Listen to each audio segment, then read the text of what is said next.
Mẹ ơi, mình chào mọi người mẹ. Chào mọi người. Hôm nay là bà ngoại rất là có kinh nghiệm khi mà mình mở màn cái cuộc quay video nha. Thì trên thành phố của An Diễm này, từ tầng 23 An Diễm đưa mẹ lên đây để mà ngắm thành phố phía dưới. Mọi người thấy không, nó xa lắm, nó ở phía dưới đường, mình thấy không, người ta chạy á.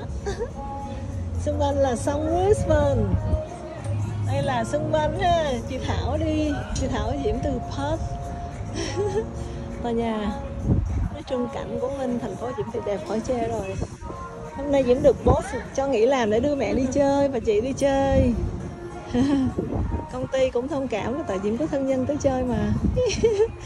Rồi xung quanh ha, bình yên. Mọi người nè, chắc nữa Diễm mời mẹ uống cà phê ở đây. Những cái quán ở đây nhìn thành phố ở phía dưới.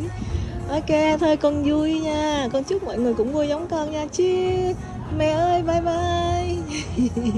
Thương mẹ quá trời.